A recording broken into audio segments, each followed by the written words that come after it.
নমস্কার, আমি ডক্টর জয়িতা সাহা। তো আজকে আমি এসে গেছি আপনাদের সাথে একটি নতুন ভিডিও নিয়ে আলোচনা করতে। সেটি হচ্ছে দাঁত ফেলে দিলে বা দাঁত চলে গেলে বা দাঁতটা যদি পড়ে যায় তাহলে আমরা কি করতে পারি, মানে রিপ্লেসমেন্ট হিসাবে আমরা কি করতে পারি। তো চলুন সেটা নিয়ে আজকে আমরা আলোচনা করি। আমরা অ্যাজ আ ডেন্টাল সার্জন সবসময় পেশেন্টদেরকে সাজেস্ট করে থাকি যে দাঁতটা না পাততে ফেলবেন না। ধরুন আপনার দাঁতে পোকা লেগেছে, ব্যথা হচ্ছে, তো আমরা সবসময় পেশেন্টকে আগে কি বলি, দাঁতটাকে প্রিজার্ভ করার জন্য সাজেস্ট করে থাকি। মানে দাঁতটাকে যেভাবেই হোক বাঁচাতে হবে, মানে ওর ইনফেকশনটা বের করে আরসিটি করে বা অন্য কোনো কিছু করে দাঁতটাকে প্রিজার্ভ করব। এটা হয়ে গেল প্রিজার্ভেশনের জন্য। বা ধরুন অনেকের এমন হয়েছে দাঁতটা পোকা লেগে গর্ত লেগে ফ্র্যাকচার হয়ে গেছে, দাঁতটা কোনো মতেই আর বাঁচানো যাবে না, দাঁতটা তখন আইদার চলে গেছে, একদম স্ট্রাকচার পুরো লস হয়ে গেছে, অথবা দাঁতটাকে আর ফ্র্যাকচার হয়ে গেছে, কিছুই করার নেই, দাঁতটাকে আর প্রিজার্ভ করতে পারবো না, তখন বাধ্য হয়ে দাঁতটাকে তুলতে হলো। তো এরকম যদি কোনো কন্ডিশন থাকে যে দাঁতটাকে বাধ্য হয়ে তুলতে হয়েছে, অথবা দাঁতটা পেশেন্ট নিজেই চাইছে না, অনেক সময় পেশেন্ট নেগলেক্ট করেছে, দাঁতটা তুলতে চাইছে না, বা ফিনান্সিয়াল কোনো কারণে দাঁতটা সে প্রিজার্ভ করতে চাইছে না, তখন সে দাঁতটা তুলে ফেললো। এবার দাঁতটা তো তুলে ফেললো, জায়গাটা তো ফাঁকা হয়ে গেল। এবার আমাদের কি করণীয়? এবার অনেক সময় যদি পেশেন্ট নেগলেক্ট করে জায়গাটা ফাঁকাই রেখে দিল, তো সেটা কখনোই করা উচিত না। অ্যাকচুয়ালি দাঁতটা যদি ফাঁকা রেখে দিই, দুটো প্রবলেম হয়। একটা হচ্ছে এস্থেটিক, মানে দেখতে খারাপ লাগবে, আর দু নাম্বার এটা মেইন, এটা ফাংশনাল প্রবলেম, মানে খাওয়া দাওয়ার প্রবলেম হবে, চিবাতে সমস্যা হবে।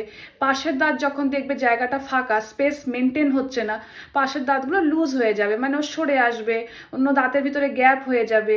ধরুন আপনার নিচের দাঁতটা তোলা হয়ে গেছে, জায়গাটা ফাঁকা হয়ে গেল, পাশের দাঁতগুলো প্রবলেম হচ্ছে, ওরা কি করে আসলে জায়গাটা ছোট হয়ে যাবে, তখন দেখবেন সামনে দাঁতে দাঁতে গ্যাপ এসে গেছে, ওর স্পেস মেনটেনেন্স জায়গাটা হচ্ছে না। ধরুন আপনার নিচের দাঁতটা নেই, এবার জেনারেলি উপর দাঁত আর নিচের দাঁত এইভাবে থাকে, যদি নিচের দাঁতটা চলে গেল তখন উপর দাঁতটা কি হবে, যেহেতু উপরের জায়গাটা নেই, নিচে ও কি করছে, নিচে জায়গাটা ফাঁকা আছে, ও আস্তে আস্তে নেমে আসবে, যখন ও নেমে আসবে ওর গোড়া বেরিয়ে যাবে।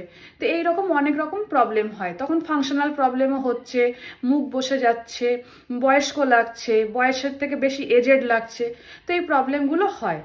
তো সেই কারণে আমরা জেনারেলি কি করি, রিপ্লেসমেন্ট বলি। তো রিপ্লেসমেন্ট কি করা যায়, এর দু তিন রকম প্রসেস আছে। এটা একটা প্রস্থোডন্টিক্স ডিপার্টমেন্ট, ডেন্টিস্ট্রির আন্ডারেই আসে। তো সেই ডিপার্টমেন্টের আন্ডারে বলা হচ্ছে আপনি দাঁতটা বাঁধাতে পারেন। এবার বাঁধানো দু তিন রকম প্রসেসের হয়। এক হচ্ছে কি খোলা পড়া, রিমুভাল ডেঞ্চার করা যেতে পারে। তো সেটি নিয়ে আমি অন্য একটা ভিডিওতে আলোচনা করব। আজকে যেটা আলোচনা করছি সেটা হচ্ছে আরেকটি প্রসেস, সেটা হচ্ছে এফপিডি, মানে ফিক্সড দাঁত বাঁধানো। তো আমরা ফিক্সড দাঁতও বাঁধাতে পারি। তো ফিক্সড দাঁতে কি করতে হচ্ছে, ধরুন আপনার একটা মাঝের দাঁত নেই, তাই তো, এবার পাশে দুটো দাঁত রয়েছে, এই মাঝের জায়গাটা ফাঁকা হয়ে গেছে, এই দিকে একটা দাঁত রয়েছে, এই দিকে একটা দাঁত রয়েছে। তাহলে কি করছে, আমরা পাশে দুটো দাঁতের সাপোর্ট নিয়ে দাঁতটা বাঁধিয়ে দিচ্ছি, মানে এটাকে বলছে ব্রিজ। ব্রিজ মানে কি, যেমন মাঝখানে জল থাকে, দুই দিকে পোল ওঠে, ব্রিজের মতো, এটাও একদম সেম কনসেপ্টে পাশে দুটো দাঁতকে অ্যাবাটমেন্ট ভাবে ইউজ করছি আমরা, অ্যাজ এ ব্রিজ হিসাবে বানাচ্ছি। এটা আমরা মেটালের বানাতে পারি, যেমন আরসিতে ক্যাপ পরে ওরকম ক্যাপ, তিনটে ক্যাপ হয়ে গেল, মানে মাঝের দাঁতটা নেই সেটা, প্লাস ও দুটো দাঁতের সাপোর্ট নিয়ে রয়েছে, এটা হয়ে গেল ফিক্সড ব্রিজ। এটা একবার পরলে আর খোলা যাবে না, একদম ফিক্সড হয়ে গেল। এটা বিভিন্ন রকমের হয়, মেটালের হতে পারে ক্যাপটা, মানে যে ব্রিজটা হচ্ছে, দাঁতের কালারের হতে পারে পিএফএম, মানে ভেতরে মেটাল বাইরে দাঁতের কালার সেরামিক, বা জার্কোনিয়া, মেটাল ফ্রি, পুরোটাই জার্কোনিয়ার ক্যাপ। এটা হচ্ছে বিভিন্ন রকমের ক্যাপ হচ্ছে, এটা হয়ে গেল আপনার ফিক্সড। আরেকটা প্রসেস হয়, সেটা হচ্ছে ডেন্টাল ইমপ্লান্ট, যেটা এখন মডার্ন টেকনোলজিতে খুব করা হচ্ছে। এটাতে কি একটা সুবিধা, এটাতে পাশের কোনো দাঁতকে সাপোর্ট নেওয়া হবে না, কোনো পাশের দাঁতকে কোনো টাচই করা হচ্ছে না। যেমন ফিক্সডে আমরা কি করছি, পাশে দুটো দাঁতের সাপোর্ট নিচ্ছি, সেই কারণে একটু দাঁতগুলোকে হালকা ট্রিম করতে হয় ওর সাপোর্ট নেওয়ার জন্য।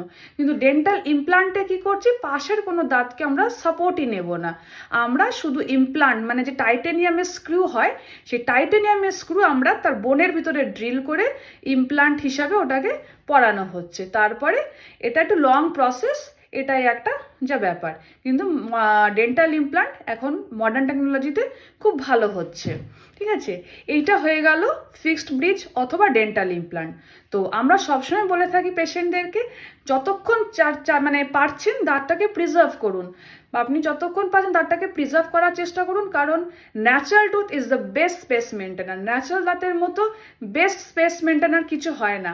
আমরা আর্টিফিশিয়াল জিনিস যতই করি না কেন, আমরা ন্যাচারালের কাছাকাছি যেতে পারি। ন্যাচারাল জিনিসটা আমরা কখনোই আসতে পারবো না। তো এটা হয়ে গেল দাঁতটা প্রিজার্ভ করার জন্য বলছি। দাঁতটা থাকছে না তখন কি করছি আমরা, ওর রিপ্লেসমেন্ট, ওর পরিবর্তনে কিছু আনছি। তো এটা হয়ে গেল ফিক্সড ব্রিজ অথবা ডেন্টাল ইমপ্লান্ট। তো যতক্ষণ পারবেন দাঁতটাকে প্রিজার্ভ করার চেষ্টা করুন। আর যদি দাঁতটা প্রিজার্ভ না করতে পারেন তো অবশ্যই go for FPD or dental implant. তো আজকের মতো এইটুকুই। আশা করি আপনাদের ভিডিওটা ইনফরমেটিভ লেগে থাকলো। যদি ইনফরমেটিভ লেগে থাকে আপনাদের কমেন্ট নিশ্চয়ই জানাবেন, কোয়ারি যেটা আছে জানাবেন। আশা করি উত্তর দেওয়ার চেষ্টা করব। আজকের মতো এইটুকুই। ধন্যবাদ। সুস্থ থাকুন, ভালো থাকুন।